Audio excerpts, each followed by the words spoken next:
रहा था कि जब कांग्रेस ने और राष्ट्रवादी कांग्रेस ने शिवसेना की सपोर्ट की थी और उद्धव ठाकरे को मुख्यमंत्री बनाया, उसी वक्त हमने कहा था कि ये इनका असली चेहरा आ चुका है, सेकुलरिज्म इनका एक निखाब था वो उड़ चुका है।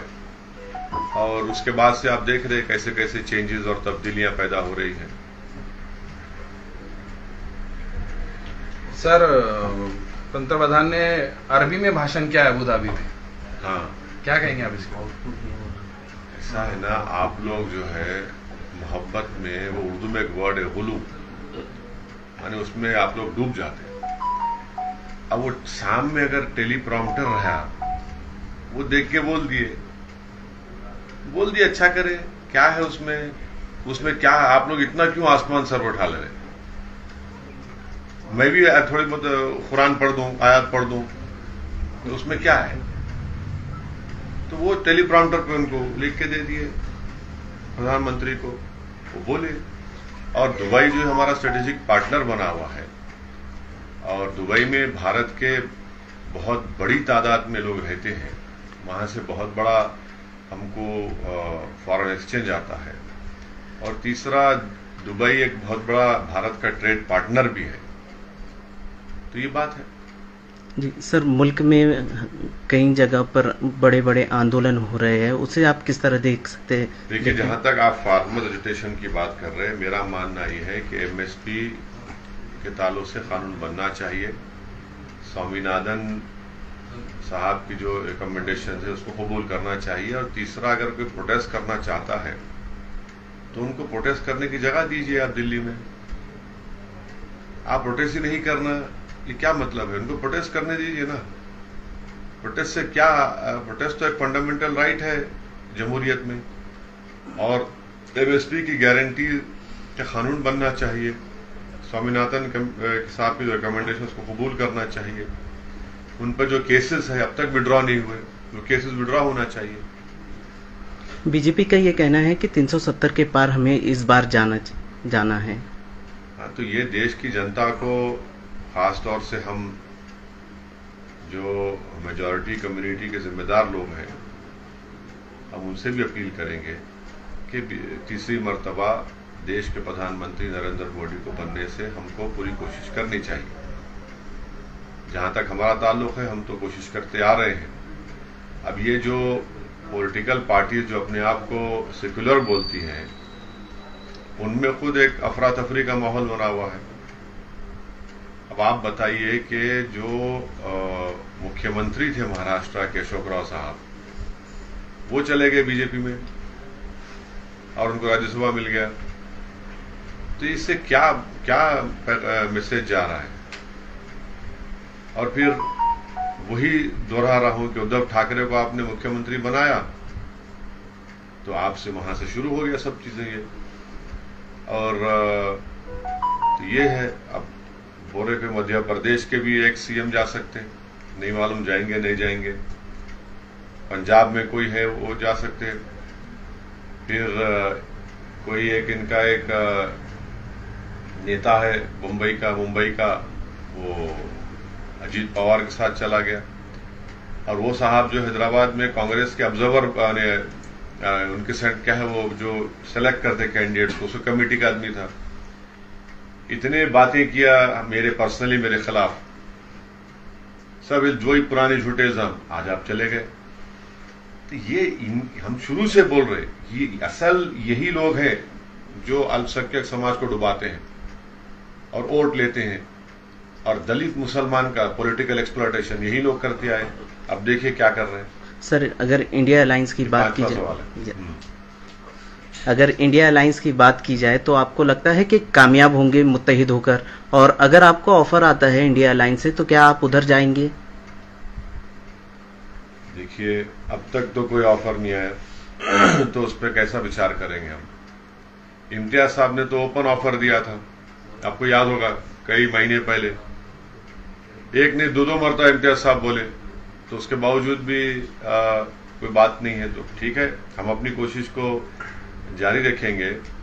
मगर अब जो लास्ट पार्लियामेंट का सेशन हुआ, चाहे वो प्रेसिडेंट डिबेट के ऊपर बहस देख लीजिए, ये तमाम सेकुलर पार्टीज की, या फिर जो पार्लियामेंट के आखिरी दिन जो गवर्नमेंट ने रूल 193 के तहत डिस्कशन कराया, ये लोग, इनका भाषण देख लीजिए आप पार्लियामेंट में। क्या है वो, क्या बोल रहे थे वो लोग, क्या करना चाह रहे थे। तो मैंने अपने स्पीच में कहा था कि जब काजी साहब निकाह करते किसी दूल्हे का, तो दूल्हे की रजामंदी लेके फिर दुल्हन के पास जाते, दो गवाहों को लेकर। तो दुल्हन के पास जाते तो दुल्हन शर्मा के नहीं बोलती, कबूल है, खामोश रहती। तो ऐसा वो उसको बोलते हुए, ये रजामंदी, इसकी खामोशी इसकी रजामंदी है। तो इन लोगों की खामोशी रजामंदी है, पूरा हर चीज पे खामोशी है। आप बीजेपी से आइडियोलॉजी पे नहीं लड़ना चाह रहे हैं, आइडियोलॉजी पे लड़िए ना, असल तो मुद्दा आइडियोलॉजी का है। आप आइडियोलॉजी पे नहीं लड़ना चाह रहे उन लोगों को। आप नहीं बोलना चाह रहे कि 6 दिसंबर को क्या हुआ, आप नहीं बोलना चाह रहे कि दिल्ली में 600 साल पुरानी मस्जिद को, कब्रिस्तान को तोड़ दिया गया। आप नहीं बोलना चाह रहे कि सुनहरी मस्जिद जो 200 साल पुरानी है उसको नोटिस आया तोड़ने का, उस पर नहीं बोलना चाह रहे आप। उत्तराखंड का यूसीसी का बिल आया तो ये जो सेकुलर पार्टी है, वॉइस वोट से उसको यूनानिमस पास कर दिया आप लोग। क्या है आपका, क्या कमिटमेंट है इस आइडियोलॉजी पे आप बोल रहे? फिर आप क्यों बोलते मुसलमान को आके सब धोखा क्यों देते आप? ये सब चीजें हैं सामने आ रही हैं। जी सर, आपको लगता है कि एक लास्ट वाला सवाल, इम्तियाज साहब यहाँ से मुंबई जाने की सोच रहे हैं, एक बात सुनिए, मीरा रोड में जो हुआ, मीरा रोड कोई महाराष्ट्र का कोई रूरल एरिया नहीं है। मीरा रोड जो है कोई नगर के पास ऐसा एक मस्जिद के अंदर पथराव हुआ, वहां पर एक बच्चा का इंतकाल भी हो गया, एक रूरल एरिया में हुआ, कई इंसिडेंट होते। आप तो मुंबई शहर में बुलडोजर लगाकर घर को तोड़ दिए, कारखाने को तोड़ दिए, वन साइड एक्टिविटी आपने किया, एक्शन लिया। कितने पीड़ित परिवार के लोग मुझे इम्तियाज साहब को फोन करके रो रहे थे कि साहब कोई तो आओ, कोई नहीं है हमारे पास। अब चुनाव आएगा तो पूरे भाग भाग के जाएंगे ये सब सेक्युलरिज्म के जो चौधरी है, जो हमको गाली देते। काश इम्तियाज साहब वो तमाम फोन रिकॉर्डिंग जो बातें फोन पे किए रिकॉर्ड कर लेते तो हर एक की आंख में आंसू आ जाते। आप उनको बेघर कर दिए, कारोबार से महरूम कर दिए। तो ये जरूरी है कि हमारी उनकी इंसाफ के लिए, उनको बचाने के लिए इम्तियाज साहब ने ये बात कही है और इंशाअल्लाह ताला पार्टी फैसला करेगी। पार्टी कहां से लड़ेगी, पार्टी फैसला करेगी। पार्टी में अभी डिस्कशन हो रहा है, विचार हो रहा है, बहस हो रही है और पार्टी तय करेगी। औरंगाबाद के ताल्लुक से तो मैं तो औरंगाबाद की आवाम को सलाम करता हूं और जिंदगी भर मैं उनका एहसानमंद रखूंगा कि उन्होंने एक बेहतरीन एमपी को यहां से उन्होंने इलेक्ट किया। और इम्तियाज जलील साहब का 5 साल का आप उनका परफॉर्मेंस देखेंगे पार्लियामेंट के अंदर, सबसे ज्यादा सवालात इम्तियाज जलील और मैं पूछे। हर मसले पर इम्तियाज जलील साहब अपनी पार्लियामेंट में बात को उठाए। महाराष्ट्र का मसला हो, इम्तियाज जलील साहब सबसे आगे रहे। धनगर रिजर्वेशन का मसला हो, इम्तियाज जलील साहब बोले उस पर। मराठा रिजर्वेशन पे इम्तियाज जलील साहब बोले। महाराष्ट्र में जो मुसलमानों में जो बैकवर्ड कास्ट हैं उनको रिजर्वेशन दो, इम्तियाज जलील साहब बोले। महाराष्ट्र के किसानों का मसला आया, इम्तियाज जलील साहब बोले। और पूरे औरंगाबाद में अल्हम्दुलिल्लाह खाली 1-2 इंसिडेंट्स को छोड़कर औरंगाबाद पार्लियामेंट कॉन्स्टिट्यूंसी पीसफुल रही। और औरंगाबाद की तारीख में, बल्कि महाराष्ट्र की तारीख में एक बहुत बड़े दंगे को होने से इम्तियाज जलील ने बचा लिया। आप मुझे बताइए कि कोई ऐसा एमपी होगा जो एक रिलीजियस प्लेस ऑफ वर्शिप के पास जाकर बैठ गया कि नहीं यहां पर हम होने नहीं दूंगा मैं। इतना बड़ा काम इम्तियाज जलील साहब किए।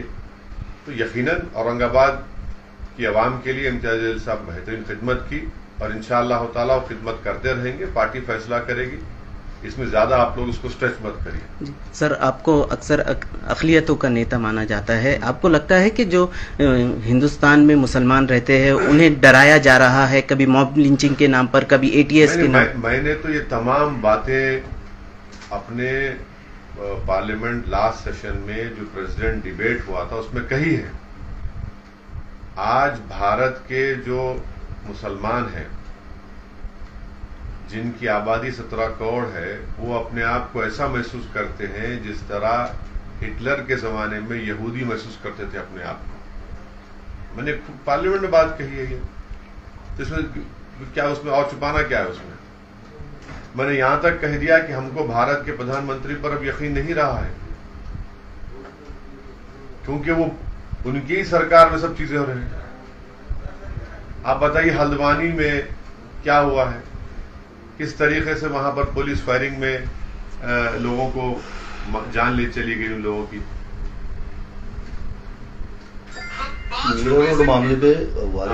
मीरा रोड मामले पे वारिस पठान साहब को भी कल नोटिस दी गई, उनको नहीं जाने दिया गया। तो आप क्या जाएंगे वहां पर? क्यों, तो वहां काफी लोगों की। नहीं, हम जाएंगे, क्यों नहीं जाएंगे, बराबर जाएंगे। अरे भाई, हम ही तो जा रहे हैं। ये जो बड़े बड़े पार्टीज के नेता है, इलेक्शन आएगा तो भीख मांगने जाएंगे जब किसी का कारोबार बुलडोजर से बर्बाद कर दिया गया, घर को बर्बाद कर दिया गया।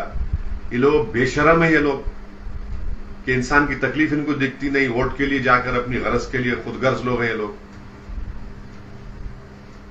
वन साइडेड एक्शन शिंदे सरकार ने ली, मैं उसे कंडेम करता हूं।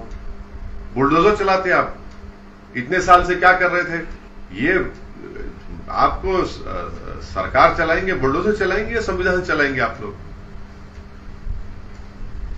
उनके लोग काफी जाके वहां भाषण भी कर रहे और सब जा रहे, मगर वारिस पठान जब जाने की बात, राजा सिंह को आज उन्होंने वहां पर ऐलान किया कि हम रैली निकालेंगे, और वारिस पठान को दूसरे तरफ नोटिस दे रहे हैं। यही तो हम बता रहे हैं। जितने महाराष्ट्र में क्या है, लव जिहाद के ऊपर 30-40 मीटिंगें हुई पूरे महाराष्ट्र में, उसमें कितनी गंदी बातें कही गई, प्रोवोकेटिव बातें कही गई। यहां की शिंदे सरकार तो आंख मूंछ के बैठी थी कि हाँ चलो, उनकी सरपरस्ती हासिल थी। सुप्रीम कोर्ट में कोई केस डालता तो इनको केस बुक करना पड़ा। जब कभी भी कोई इस तरह का पब्लिक मीटिंग होती, थोड़े दिन पहले सुप्रीम कोर्ट में केस आया जिस सुप्रीम कोर्ट ने कहा कि अगर इसमें कोई अनाप शनाप इलीगल बातें कहेंगे तो एक्शन लो। तो ये तो पूरा कर रहे हैं ना भाई, ये फाशिज्म है, ये मेजोरिटेरियन पॉलिटिक्स का आप बेहतरीन मिसाल देख रहे हैं। अब वही तो शुरू में कहा था आपसे कि आइडियोलॉजी पर तो मुकाबला नहीं हो रहा है ना। मुसलमानों से यही कहा जा रहा है कि तुम गूंगे, अंधे और बहरे बन के बैठो और इलेक्शन जब आएगा निकल के हमारे को सेकुलरिज्म के नाम पे वोट दे दो और खामोश बैठो। हम बर्बाद हो रहे हैं। अरे भाई, दिल्ली में 600 साल की मस्जिद के बाजू कब्रस्तान था, आप जाकर देखिए, विजुअल्स हैं। कब्रस्तान को डेमोलिश करे तो मुसलमानों की लाशों में कफन बाहर निकल कर आ गया उसमें। इतनी बेइज्जती, ये कोई तरीका है? तो ये हर जगह इसी हो रहा है। वारिस पठान को रोकेंगे, एमआईएम के कार्यकर्ता को नहीं जाने देंगे, मगर जो आरएसएस बीजेपी के वो जाएंगे, वो जाकर जख्म पर नमक फेंकेंगे।